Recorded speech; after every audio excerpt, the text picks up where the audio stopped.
उम्मीद करता हूं कि आप अच्छे हैं, मस्त हैं, स्वस्थ, अपनी पढ़ाई को निरंतर आप लोग जारी रख पा रहे हैं। आइएगा साथियों, अपन आज के सेशन को शुरू करते हैं बिना किसी देरी के। जैसा कि आपको पता है, सीधी बात नो बकवास काम काम की अपनी क्लास, और इसी मुहिम को अपन आगे बढ़ाते हुए आज का जो अपना सेशन है, इस सेशन को अपन प्रारंभ करने जा रहे हैं। आइएगा, आप सभी का स्वागत हो, स्वागत करने के लिए तैयार हमेशा की तरह आपका होस्ट, आपका दोस्त तो करें आज के सेशन को स्टार्ट अपन। हाँ सर, धोख दे राजी रहो, जितना भी धोख दे वैसे राजी रहो, जितना राम राम करे राम राम। और आज जो अपन महासागर पढ़ने वाले हैं, वो महासागर कौन सा रहेगा? वो रहेगा अटलांटिक महासागर। कौन सा महासागर? अटलांटिक। जैसा कि आप अटलांटिक महासागर का मैप जानते हैं, काफी बार बनाते ही हैं, है ना। ये वाला जो महासागर है, ये कौन सा महासागर बोलिएगा जरा? इसे आप अटलांटिक महासागर के नाम से जानते हैं। ये तो महाद्वीप है सर, ये दक्षिण अमेरिका, उसके बाद में ये उत्तर अमेरिका वाला पार्ट है, ठीक है। उसके बाद फिर आगे चलते हैं तो ये हडसन की खाड़ी वगैरह आ जाती है, ये ग्रीनलैंड आ जाता है। इसके बाद में फिर ये वाला जो पार्ट है, इसे आप क्या कह देते हैं? ये वाला जो पार्ट है, इसे आप सर यूरोप कह देते हैं। ये आ गया कंप्लीट यूरोप। यूरोप के बाद में ये आ गया सर अफ्रीका, और अफ्रीका के बाद में ये जो बच गया बीच में, ये है अटलांटिक महासागर। यानी कौन सा महासागर है? तो आपका उत्तर बनेगा ये अटलांटिक महासागर है। इससे पहले अपन लोगों ने चर्चा की प्रशांत महासागर की। प्रशांत बड़ा शांत नहीं था, प्रशांत के चारों ओर तो क्या था? पैसिफिक महासागर जिसे अपन कहते हैं, उसके चारों ओर सक्रिय ज्वालामुखी क्षेत्र थे, और उन सक्रिय ज्वालामुखी क्षेत्र को कहा जाता है द रिंग ऑफ फायर, यानी अग्नि का वलय, या फिर आप कह सकते हैं अग्नि का गोला, क्योंकि सक्रिय ज्वालामुखी है, चारों तरफ सक्रिय ज्वालामुखी है, इसलिए उसे रिंग ऑफ फायर कहते हैं। और आज जो अपन महासागर को लेकर के चर्चा कर रहे हैं, ये महासागर है, हेडिंग लगा लें आप, अटलांटिक महासागर। और कौन से महासागर की बात हो रही है? आज अपन चर्चा कर रहे हैं अटलांटिक महासागर। अब अटलांटिक महासागर में पहली बात तो आप ये लिखना कि यह विश्व का दूसरा बड़ा महासागर है। यह विश्व का दूसरा बड़ा महासागर है, जिसका क्षेत्रफल अंग्रेजी के अगर अंग्रेजी कह सकते हैं, जिसका क्षेत्रफल विश्व के कुल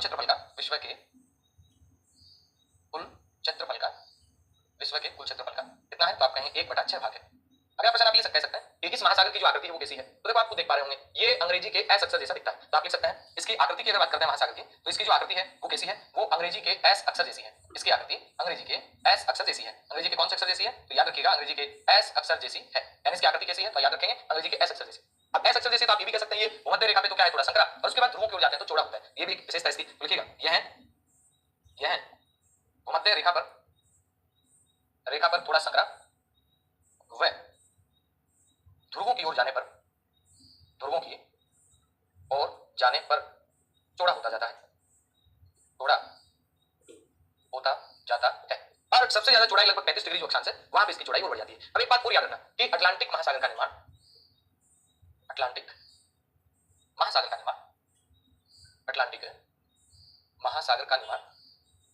अब देखो, ये बात अपन जानते हैं कि पहले जब महाद्वीपों का अपन पढ़ते हैं, महाद्वीपों के सिद्धांतों के बारे में, तो पहले सारा एक ही था। कहीं ना कहीं आपने जिक्र जरूर सुना होगा कि विश्व पहले एक रूप में था, एक महाद्वीप के रूप में था, जिसे पेंजिया कहा जाता था। पहले क्या कहा जाता था? पेंजिया। अब पेंजिया क्या हुआ? पेंजिया टूट के पेंजिया के दो पार्ट बन गए। एक उत्तर की ओर चला गया, अंगारा लैंड कहा गया, एक दक्षिण की ओर आया, गोंडवाना लैंड कहा गया। फिर उनमें भी गतियां हुई। गतियां 3 प्रकार की होती हैं। मैं यहाँ 2 गतियों के बारे में आपको बताना चाहूंगा। एक तो होता है कि प्लेटें आमने सामने आए, उसे कहते हैं अभिसारी गति। जैसे अफ्रीकन प्लेट इधर टकराई, यूरेशियन प्लेट इधर टकराई, यहाँ एटलस पर्वत बन गया और यहाँ पे एक पर्वत बना जिसे आल्पस पर्वत कहते हैं यूरोप में। प्लेटें टकराती हैं, अभिसारी गति। और प्लेटें या दृढ़ भूखंड, प्लेट का मतलब ये पूरा अफ्रीका महाद्वीप एक प्लेट है, जिसे अफ्रीकन प्लेट कहते हैं।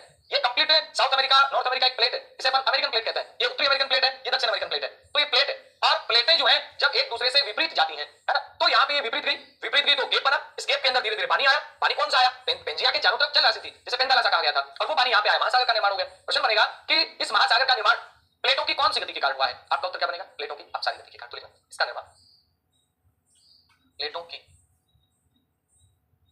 सारी गति के कारण हुआ है। इसका निर्माण प्लेटों की अपसारी गति के कारण हुआ है।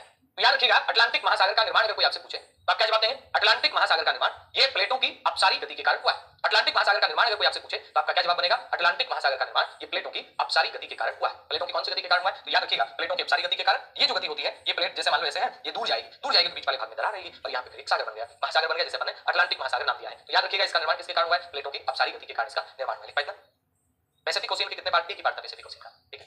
यहाँ महाद्वीपों की तरह नहीं बनी है ना। लिख पाए? लिखिएगा।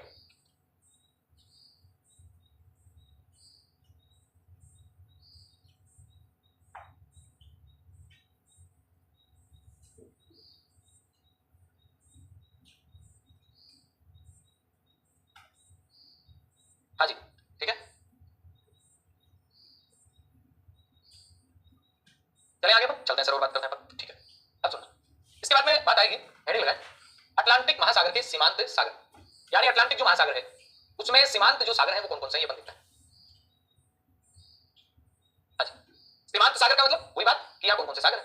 जैसे अटलांटिक महासागर, मोटे मोटे इधर चले, इधर कोई सागर नहीं है छोटा, यहाँ पे आते जैसे कहते हैं गिन्नी की खाड़ी। यानी अटलांटिक महासागर के सीमांत सागरों में यहां पे आती है गिन्नी की खाड़ी। मैं तीर लगा के लिख देता हूं, ये वाला जो पार्ट है यहां कौन सी खाड़ी है, आपका उत्तर बनेगा, इसे कहते हैं गिन्नी की खाड़ी। ये अटलांटिक का ही पार्ट है। प्रश्न कैसे आएगा, निम्नलिखित में से कौन सा एक सागर या कौन सी एक खाड़ी अटलांटिक महासागर का हिस्सा नहीं है, तो कौन से हैं आपको पता होने चाहिए। अरब सागर किसका है, हिंद महासागर का है। बंगाल की खाड़ी कहां पड़ता है, हिंद महासागर में पड़ता है। लाल सागर कहां पड़ेंगे, हिंद महासागर में पड़ेंगे। उसके बाद में ये वाला जो पार्ट है इसे कहा जाता है भूमध्य सागर। तो भूमध्य सागर भी किसका है, ये भी अटलांटिक का हिस्सा है। इसके बाद ये इटली आता है, इटली के पास में एक सागर आता है, इसे कहते हैं एड्रियाटिक सागर। और एड्रियाटिक जो सागर है, ये एड्रियाटिक सागर भी, ये भी किसका, तो आपका उत्तर बनेगा एड्रियाटिक जो सागर है ये भी अटलांटिक का हिस्सा है। उसके बाद में फिर आता है, ये यहां पे जो सागर आता है इसे कहते हैं बाल्टिक सागर, और जो बाल्टिक सागर आता है ये भी इसी का हिस्सा है।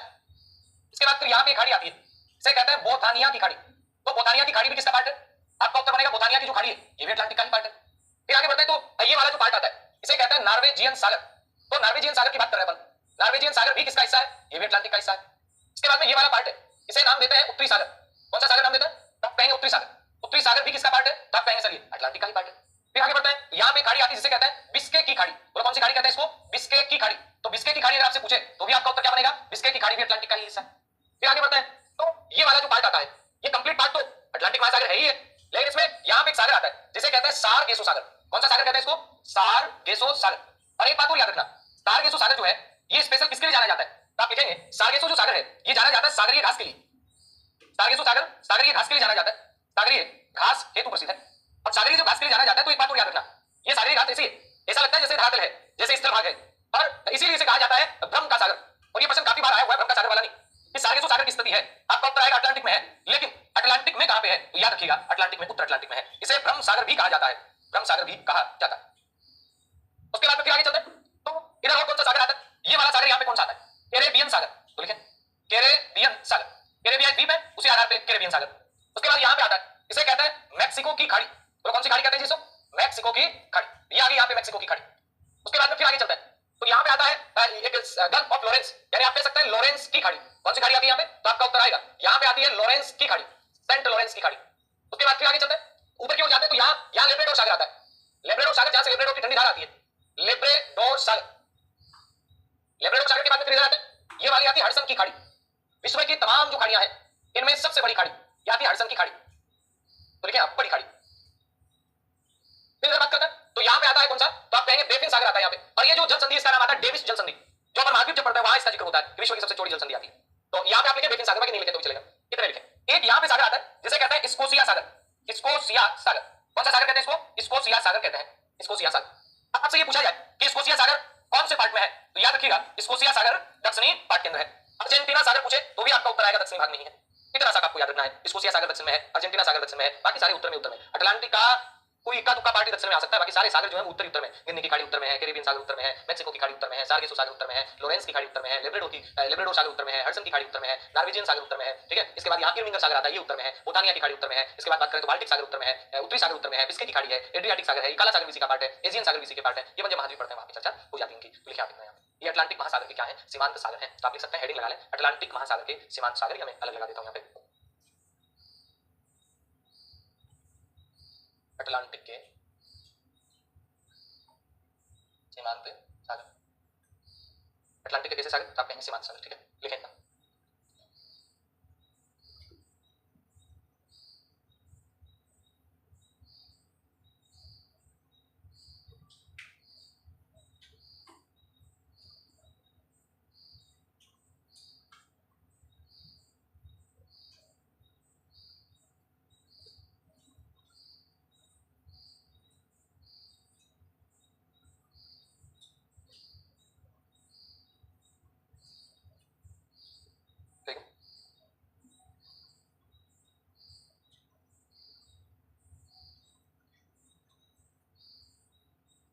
चलें आगे।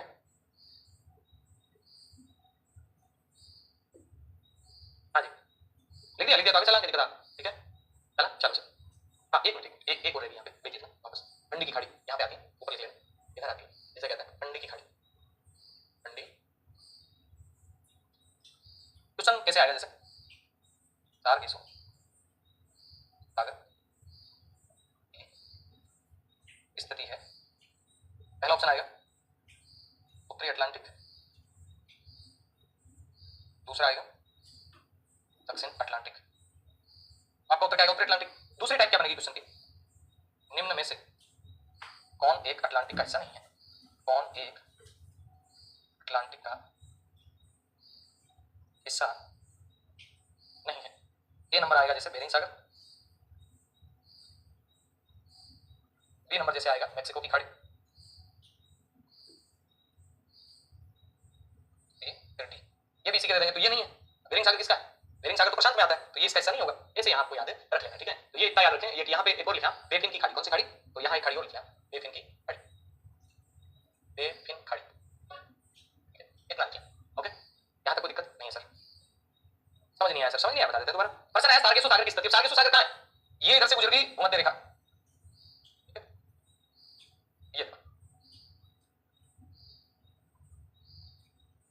ये भूमध्य रेखा, ठीक है? अब ये भूमध्य रेखा इसका मतलब क्या है? इसके उत्तर में जितना भी पार्ट है उत्तर अटलांटिक में रहेगा ना, ये है भूमध्य रेखा। अब इसके आधा पार्ट इधर उत्तर अटलांटिक में, ये दक्षिण में, तो ये अर्जेंटीना सागर दक्षिण में आ गया, स्कोशिया सागर दक्षिण में आ गया, तो सारगेसु कहां पे? उत्तर। प्रश्न आगे कि निम्न में से कौन एक अटलांटिक का हिस्सा नहीं है? या जगह नहीं, इसलिए मैंने यहाँ पे सीओटी में जो भी नाम लिख दो अर्जेंटीना सागर स्कोशिया। तो बेरिंग सागर अटलांटिक का हिस्सा नहीं, ये प्रशांत का हिस्सा है। ये बात समझ। अब उम्मीद करता हूं आगे भी समझ।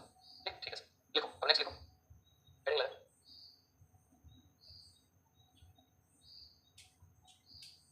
हेडिंग लगाओ अटलांटिक महासागर के द्वीप। अटलांटिक महासागर के द्वीप, यानी अटलांटिक जो महासागर है, यहां कौन कौन से द्वीप आते हैं? देखो, एक नंबर पे तो ये वाला द्वीप याद रख लोगे आप, इसका नाम आता है ग्रीनलैंड।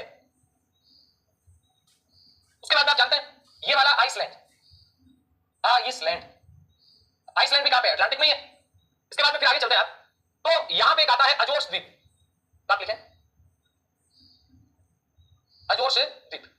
इसके बाद यहां पे आता है मदिरा, मदिरा द्वीप, अटलांटिक का हिस्सा है। उसके बाद यहां पे आता है कनारी द्वीप, और याद रखना कनारी द्वीप के आधार पर कनारी की धारा, और जब कनारी द्वीप याद रहेगा तो कनारी की धारा भी याद रहेगी।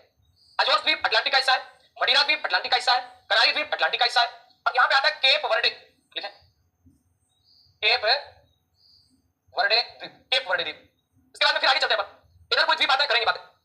उसके बाद आप कहेंगे सर इधर कोई द्वीप आता है, देखते हैं। देखो यहां वाले जो द्वीप है ना, इन तमाम द्वीपों को ग्रुप एक पूरा का पूरा से कहा जाता है वेस्ट इंडीज, वेस्ट इंडीज। अब वेस्ट इंडीज को हिंदी में क्या कहते हैं? वेस्ट का मतलब क्या होता है? पश्चिम, और इंडीज का मतलब होता है द्वीप।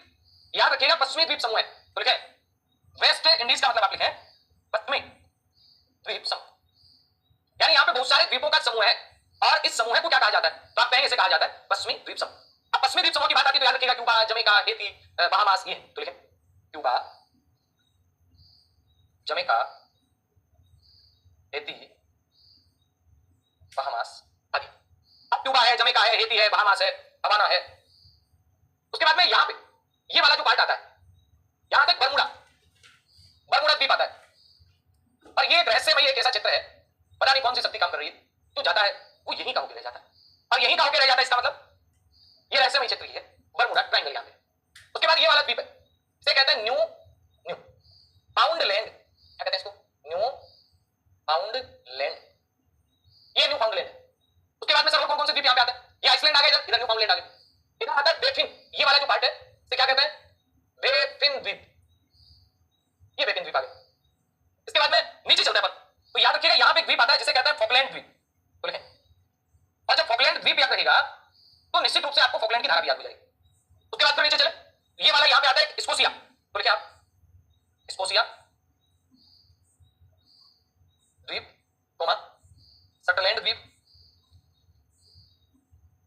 कोमा सैंडविच द्वीप, सैंडविच द्वीप। एक नीचे और द्वीप आता है बावेट द्वीप जिसे कहते हैं, तो लिखें बावेट द्वीप। ये स्कोशिया, फॉकलैंड, शटलैंड, सैंडविच, बावेट, ये तमाम द्वीप कहां पे हैं? ये अटलांटिक में है, लेकिन अटलांटिक में कहां पे है? दक्षिण अटलांटिक में। उसके बाद में यहां पे एक द्वीप आता है जिसे कहते हैं सेंट हेलेना, सेंट हेलेना द्वीप, ये सेंट हेलेना। उसके बाद में फिर यहां पे आता है जिसे कहते हैं आपका ट्रिनिडाड एवं टोबैगो, तो लिखें नीचे मैप के अंदर दर्शाया बनी, लिखें ट्रिनिडाड व टोबैगो द्वीप। ये तमाम द्वीप हैं कहां पे? महासागर में। कौन से महासागर में? अटलांटिक में, ठीक है? तो लिखें आप। उसके बाद फिर आगे चलते हैं और बातें करते हैं, इतना काफी, ठीक है? लिखो, हाँ बिल्कुल ग्रीनलैंड इसी में आएगा, है? ग्रीनलैंड वाला जो द्वीप है ये अटलांटिक का द्वीप है, ठीक है।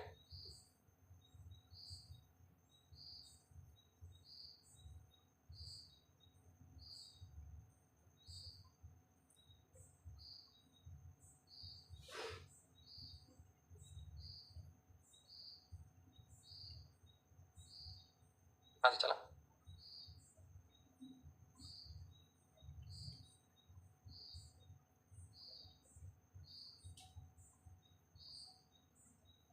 हाँ जी चले आगे।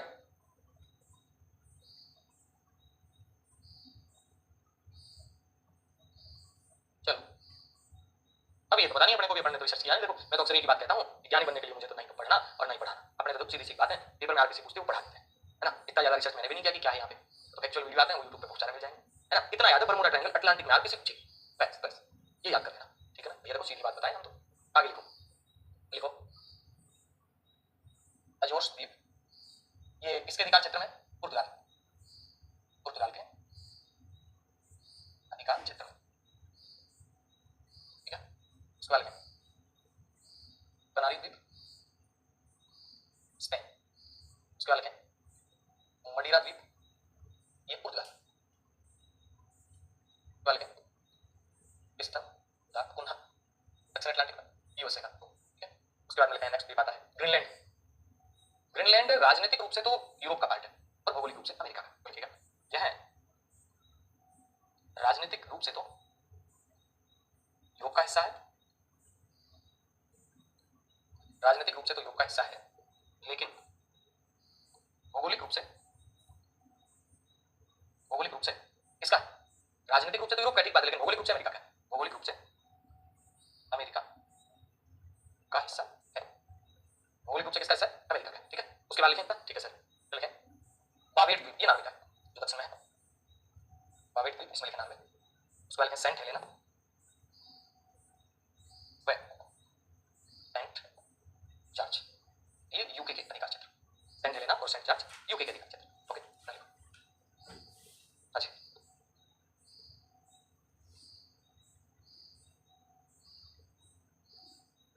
लिखिएगा,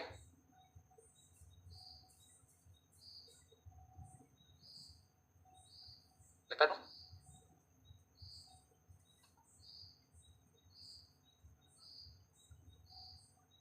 ठीक है, इसको लिखिएगा।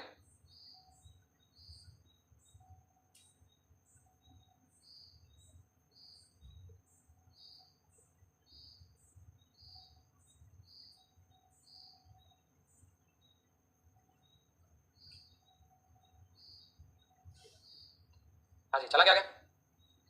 चलो सर जी बिल्कुल, है ना। अब देखो एक चीज आपको दिखी होगी, ओके ये ऐसा थे वो भूत ले हम भूत थरकत है, हाँ भूत बनियो और कटक है, कटक जानो। ये देखो आपने महासागर की तली का चित्र ले लिया, इधर अफ्रीका, इधर यूरोप, उत्तर अमेरिका, दक्षिण अमेरिका, ये अटलांटिक ओशियन का फ्लोर है, फ्लोर। अब फ्लोर मींस तली, दैट मींस पानी के नीचे ऐसी आकृति है, मध्य वाला यहाँ पे कटक है, और ये जो मध्यवर्ती कटक आप देख पा रहे हैं इसे कहा जाता है विश्व का सबसे लंबा कटक है। नंबर एक बात को लिखिएगा कि मध्य अटलांटिक कटक, मध्य अटलांटिक कटक विश्व का सबसे लंबा लंबा कटक। अब विश्व का सबसे लंबा तो है, उत्तर में आइसलैंड से लेकर के दक्षिण में बावेट द्वीप तक फैला हुआ है। तो नेक्स्ट लिखना, उत्तर में आइसलैंड से दक्षिण में बावेट द्वीप तक फैला है, बावेट द्वीप तक फैला हुआ है। कितना लंबा है सर? लगभग 14,000 किलोमीटर, लगभग 14,000 किलोमीटर लंबा है। आपकी बात बताइए किसके कारण बना? प्लेटों की अपसारी गति के कारण।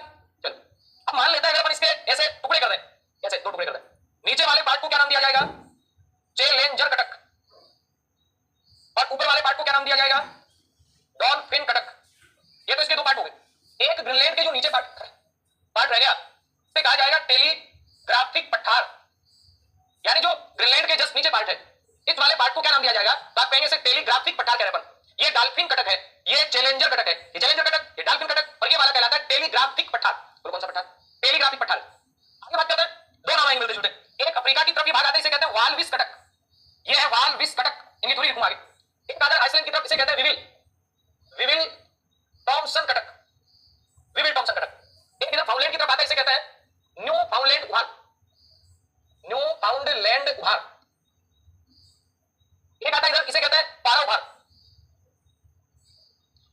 क्लियर? इसे कहते हैं सियरा लियोन, सियरा लियोन उभार।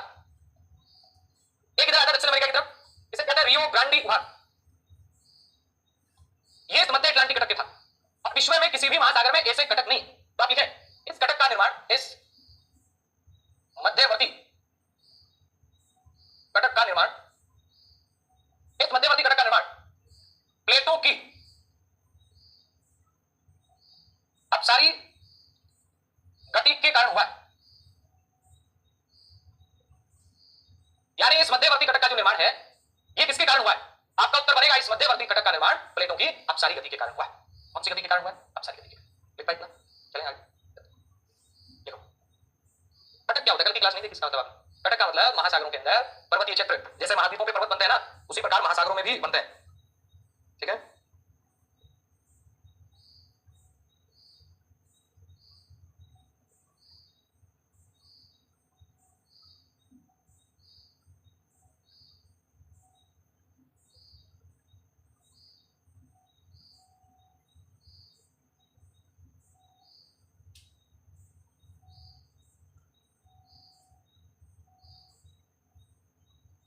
हाँ जी।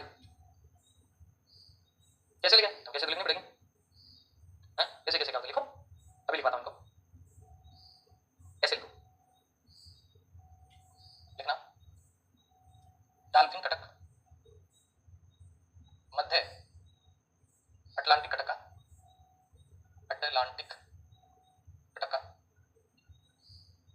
उत्तरी भाग। उसके बाद मिलेगा next challenger Cuttack, challenger Cuttack इसमें लिखें मध्य अटलांटिक कटक का दक्षिणी भाग। ओके, उसके बाद मिलते हैं टेलीग्राफिक पठार, टेलीग्राफिक पठार ग्रीनलैंड के दक्षिण में विस्तृत, ग्रीनलैंड के दक्षिण में विस्तृत